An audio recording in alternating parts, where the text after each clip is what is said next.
Right. అంటే జన్మరాహిత్యం కదా చెప్పేది కర్మ సిద్ధాంతం అనేది. మళ్ళా కొత్త జన్మలు ఎందుకు? అక్కడికి వెళ్ళినాక తీసుకుంటాం సార్ మనము. తీసుకోవాలనుకుంటాం అంతే. అంటే మన ఫీలింగ్. పైనున్న ఆత్మలను చూస్తాం. భూమి మీద చూసినప్పుడు వాళ్ళకి కావాలి అనిపిస్తది. కొంతమంది పైన ఉన్నతమైన ఆత్మలు ఉంటాయి కదా, అవి వచ్చిన చనిపోయిన వాళ్ళకి గైడెన్స్ ఇస్తుంటారు. భయపడే వాళ్ళకి సడన్ మనుషులు చనిపోయి పైలోకలకు వచ్చినప్పుడు వాళ్ళు భయపడితే వాళ్ళకి గైడెన్స్ ఇస్తుంటారు. మళ్ళీ భూమి మీద కింద ఉన్న వాళ్ళకి మాస్టర్స్ గా ఉండి కళల ద్వారా జ్ఞానాన్ని ఇస్తారు.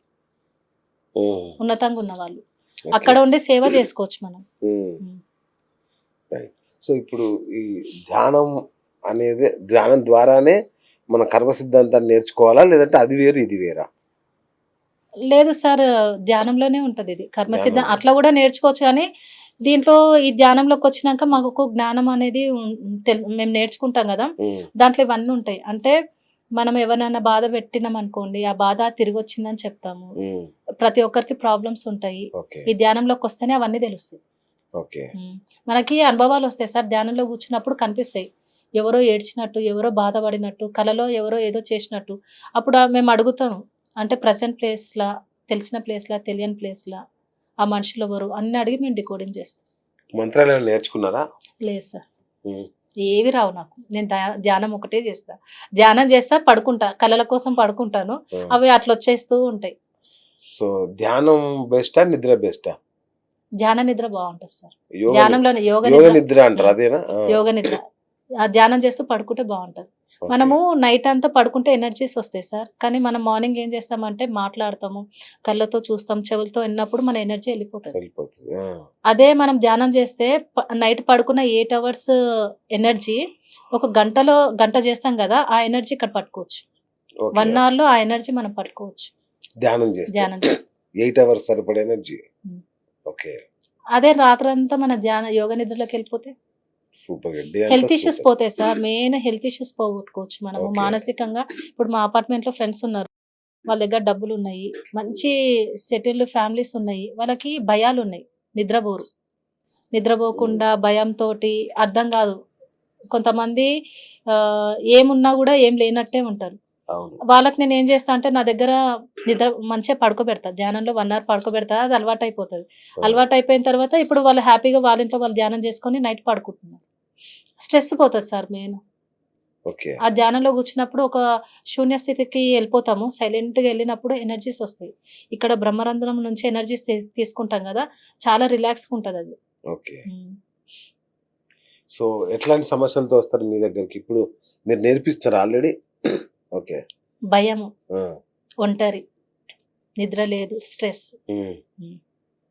సో వాళ్ళని మీరు ఏం చేస్తారు, ఎట్లా హీల్ చేస్తారు వాళ్ళని? ఒకటే సార్, ఏం చెప్పను, కూర్చొని ధ్యానం చెయ్యి అంట, ఏం అబ్జర్వ్ చేయకు, శ్వాసను గమనించు అంట. శ్వాస మీద ధ్యాస అంతే. ఏది వచ్చినా అనుభవాలు అద్భుతంగా తీసేసుకో, అంటే ఏ అనుభవాలు వచ్చినా తీసేసుకో. ఏదైనా మెసేజ్ వచ్చిందంటే అడుగుతా, నీకు ఏది వచ్చింది అని అడిగితే చెప్పినప్పుడు డికోడ్ చేసి చెప్పేస్తా తనకి. కానీ ఆశ పెట్టుకొని కూర్చోవద్దు, నాకు అవి కనిపిస్తున్నాయి, ఇవి కావాలనే ఎక్స్పెక్టేషన్ తో ధ్యానంలో కూర్చోవాలి, ధ్యానంలో కూర్చోవాలి, జరిగేదాన్ని అబ్జర్వ్ చేయాలి. సో మీరు అంటే కళల ద్వారా సాధిస్తున్నారు కదా, ఇది అందరికి సాధ్యమేనా, మీ ఒక్కరికి సాధ్యం? లేదు సార్, అంటే ఎనర్జీస్ ఎక్కువ ఉండాలి దీనికి, అందరికి రావు ఇవి, ఎవరికో కొందరికి మాత్రమే వస్తాయి. మరి మాలాంటి వాళ్ళు ఎలా సాధించుకోవాలి? ఏమో సార్, నేను అదే అనుకుంటా, అంటే గత జన్మలో మేము ఎక్కువ చేస్తుంటామేమో, అందుకే వస్తున్నాయేమో. ఇప్పుడు మీరు చేశారనుకోండి, నెక్స్ట్ జన్మలో మీకు వస్తాయి. నెక్స్ట్ జన్మ దాకా ఆగాల.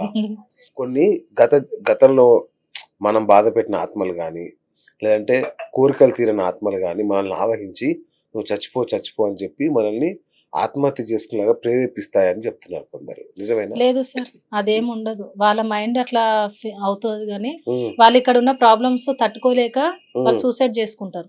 చేసుకున్న వాళ్ళు పైకి వెళ్ళారు సార్, ఈ గాల్లో ఇక్కడే భూమి మీదే తిరుగుతూ ఉంటారు. వాళ్ళకి అంత తొందరగా పర్మిషన్ రాదు. ఎందుకంటే వాళ్ళు జన్మ తీసుకోవాలంటే ఒక తల్లి గర్భంలో డిజైన్ చేసుకొని వాళ్ళు వస్తారు. వాళ్ళతో పాటు ఒక 30 కోట్ల శుక్రకణాలు పోటీ పడతాయి, నేను పుట్టాలి ఆమె కడుపులో అని డిజైన్ చేసుకొని వస్తాయి. అప్పుడు వాళ్ళతో ఫైట్ చేసి నువ్వు పుట్టిన తర్వాత వాళ్ళ డిజైన్లు ఉంటది ఈమె కడుపులో పుట్టాలని. అందరితో నువ్వు ఫైట్ చేసి నువ్వు పుట్టినప్పుడు నీకు ప్రాబ్లమ్స్ తట్టుకోలేక చనిపోయినావు అనుకో, నువ్వు పైకి ఎలా ఎలా లేదు సార్ వాళ్ళకి. అచ్చా, అచ్చా. కొన్ని కొన్ని సంవత్సరాలు వాళ్ళ ఆత్మ గాలిలో తిరుగుతూ ఉండాలి. ఉమ్, ఉమ్. అది తప్పు. ఓకే ఉమ్. ఎందుకంటే పక్కవారి డిజైన్ నువ్వు పాడు చేసినావు కదా. ఓకే ఓకే ఓకే నువ్వు అవును. కాకపోతే వేరే వాళ్ళు వేరే పుట్టేవాళ్ళు. వాళ్ళు పుట్టేవాళ్ళు కదా. Okay okay right. చాలా మందికి దయ్యం పట్టింది అంటుంటారు కదా, అట్లాంటి వాళ్ళు మీ దగ్గరకు వస్తే ఏమన్నా చేస్తారా? ఏం చేయండి సార్, ధ్యానంలో కూర్చోబెట్టి చేస్తున్నా. వాళ్ళ అంటే ఈ ఆరా లాకింగ్ ఉంటుంది సార్ దీనికి.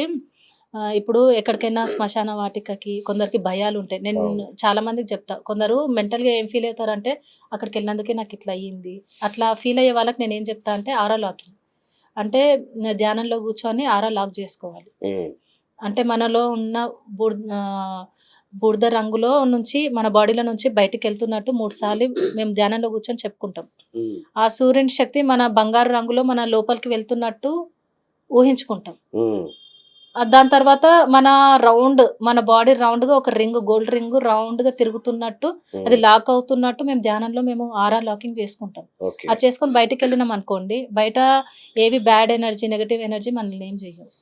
అచ్చా అచ్చా. ఆహా. ఆరా లాకింగ్ సో ఎవరన్నా మన మీద మంత్రం చేయాలన్నా, ఏదైనా క్షుద్ర పూజలు చేయాలన్నా ఇక చేయలేరా? ఇంకా చేయలేరు, ఓకే మన మీద ఎఫెక్ట్ పడదు. ఓ, ఒకవేళ అట్లున్నా కూడా మేము ఏం చేస్తామంటే ఆరా లాకింగ్ ఇది మనకి ఏమైనా ఎఫెక్ట్ కొట్టిందంటే, ఇప్పుడు గోరువెచ్చని నీళ్ళు ఉంటాయి కదా సార్, దాంట్లో కల్లుప్పు వేస్తాం. ఉమ్, కల్లుప్పు వేసి స్నానం చేసేటప్పుడు తల మీద అవి పోసుకొని చేసుకున్నప్పుడు ఏంటంటే ఏదైనా ఇట్లాంటివి జరిగినవి కూడా ఎఫెక్ట్ పోతాయి. అవునా? ఉమ్. ఇంకొకటి ఏంటంటే ఇప్పుడు మనం దేవుడికి హారతి ఇస్తాం కదా సార్. అవును. ఇప్పుడు గుడికి వెళ్తాము, అందరం మనము దేవుణ్ణి చూస్తాం. చూసినప్పుడు మన దిష్టి తగులుతుంది, దేవుడికి తగులుతుంది. హారతి దేవుడికి దిష్టి తగులుతుందా? తగులుతుంది. హారతి ఇచ్చేది ఏంటంటే మన దిష్టి పోవడానికి ఆయనకు హారతి ఇస్తారు. ఓ, అయితే మనం కూడా ఏం చేయాలంటే మనకు అట్లా అయినప్పుడు ఆ ఆ మంటతోటి, ఆ దీపంతోటి హారతి ఎవరితోటైనా ఇప్పించుకోవాలి. మనకి ఏదైనా దిష్టి తగిలితే హారతితో తీపించుకోవాలి. ఓహోహో. లేదంటే జీడిగింజ ఉంటుంది కదా, అది కాల్చి ఆ మంటతోటి దిష్టి తీసుకుంటే తొందరపోతుంది. చాలా మంది కోడిగుడ్డుతో వాటితో అవన్నీ తీసుకుంటారు కదా. అవి తీస్తారు సార్, అవన్నీ క్షుద్ర పూజల కిందికి వస్తాయి, గుడ్డుతో ఉమ్, తీసేది. ఉమ్. మీ దానిలో క్షుద్ర పూజలు ఏమి ఉండవా? ఏముండవు సార్, ధ్యానము జ్ఞానం. ధ్యానము జ్ఞానం. ఓకే ధ్యానం చేయాలి, జ్ఞానం పొందాలి, ఎనర్జీస్ పెంచుకోవాలి. మనకి ఏదైనా ప్రాబ్లం ఉంది, ఆ ఎనర్జీతో డ్రీమ్స్ కనెక్ట్ అవుతాం, ఇన్ఫర్మేషన్స్ వస్తూ ఉంటాయి. ఓకే దాని ద్వారా గత జన్మలు కనిపిస్తే ఈ ఈ వ్యక్తి నన్ను బాధ పెడుతున్నాడు అంటే ఆ గత జన్మ కనిపిస్తుంది. వాళ్ళకి మేము ధ్యానంలో సారీ చెప్పుకుంటాము, అచ్చా. వాళ్ళలో మార్పు వస్తుంది. మార్పు రాలేదు అనుకోండి, వాళ్ళని మేము సోల్ టాక్ అంటాం, మేము ఇన్వైట్ చేసుకొని అక్కడ మేము చెప్పుకుంటాం. పిల్లలు పుడుతున్నారు ఈ మధ్య, అవునవును. దానికి కారణం కూడా గత జన్మలేనా అండి? ఇప్పుడు పేరెంట్స్ ఉంటారు కదా సార్, వాళ్ళు ఇప్పుడు ఈ బాధ పడుతున్నారంటే ఆ అబ్బాయికి అప్పుడు గతంలో ఏదైనా తప్పు చేస్తేనే ఆ బాధ భరించడానికి ఆ పిల్లాడి రూపంలో వాళ్ళకి అట్లా వస్తుంది. ఉహుం. ఉమ్. ఓకే మేమేం చెప్తామంటే నీకు ఏ సమస్య ఉందో ఆ ఆ, సమస్య ఉన్న ఇప్పుడు పిల్లలు లేని వాళ్ళు ఉంటారు. అవును. పిల్లలు లేని వాళ్ళకి మేము ఏం చెప్తామంటే ఉమ్, ఇప్పుడు అనాథాశ్రమంలో పిల్లలు ఉంటారు కదా, వాళ్ళకి సాయం చెయ్యి. ఓకే లేదా ఆ, అనాథ పిల్లలకి, అట్లా ప్రెగ్నెన్సీ ఉన్న వాళ్ళకి, ఉమ్, హాస్పిటల్లో ఉన్న చిన్న చిన్న పిల్లలు ఉంటారు కదా, గవర్నమెంట్ హాస్పిటల్, అవును. వాళ్ళకి ఏదో ఒకటి సహాయం చెయ్యి. ఉమ్, ధ్యానంలో కూర్చొని క్షమాపణ చెప్పుకో. ఓకే మేము ఇవే చెప్పేది.